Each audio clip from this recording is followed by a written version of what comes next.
Hi, my name is Darius Space, and welcome to my presentation on net neutrality.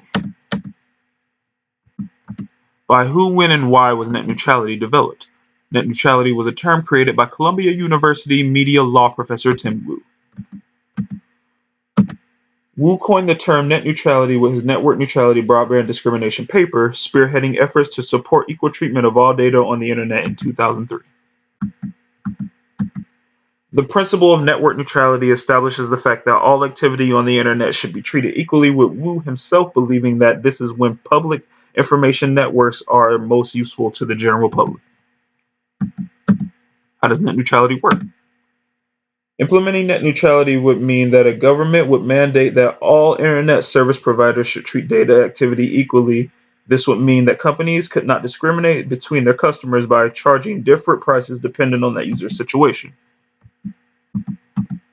Net neutrality would encourage an open internet policy which gives any and all individuals easy access to the resources on the internet as well as the ability to operate on it freely.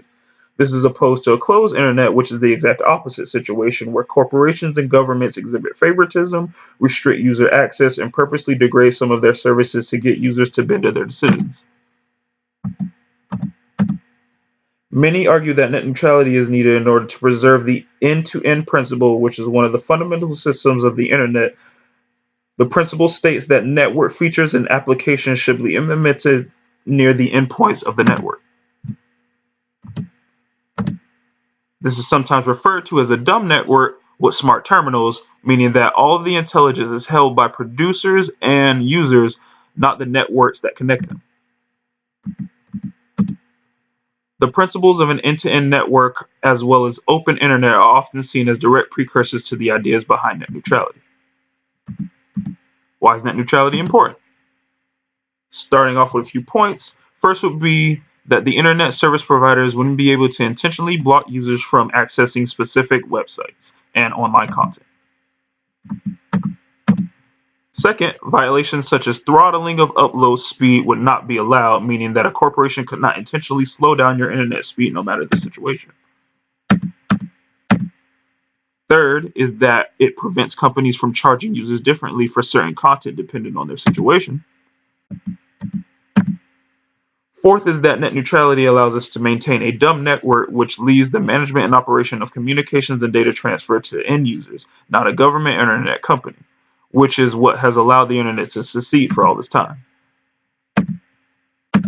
And lastly, is that net neutrality gives an individual a legal advantage when enforcing the principle.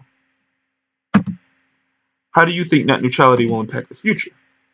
Some governments may regulate internet services as public utilities, similar to how electricity, gas, and water are regulated.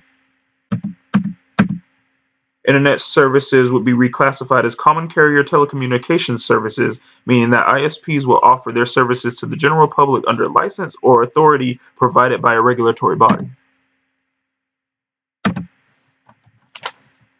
The internet would be maintained by a dumb network where the endpoints are smart and management and operation and communications and data transfer is left to end users.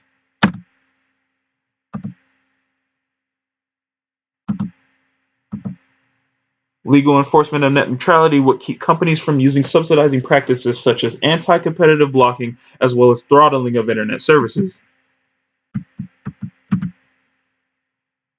On July 12, 2017, an event called the Day of Action was held to advocate for net neutrality in the United States in response to Ajit Pai's plan to remove government policies that upheld net neutrality. Websites such as Amazon, Netflix, and Google participated in the event, which shows the support of big name companies. More events like this in the future will only help to encourage further support for net neutrality. Why are people for or against net neutrality?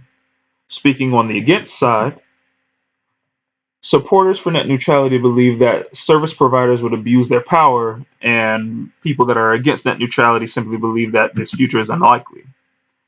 They also believe that net neutrality would make it more difficult for internet service providers to recoup their investments if they are prohibited from charging higher fees to companies that wish to take advantage of greater features on their network.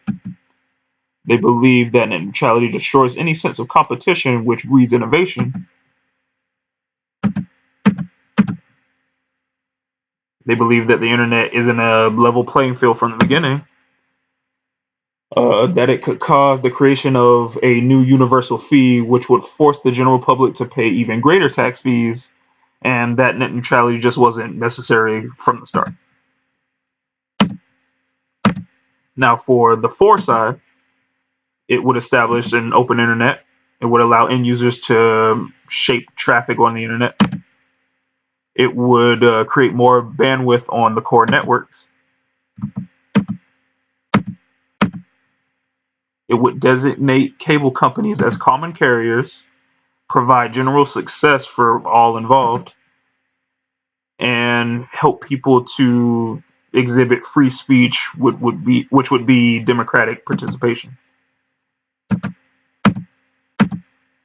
It would promote psychological health and just generally avoid exploitative business processes and models. And that's the end of my presentation. Thank you and goodbye.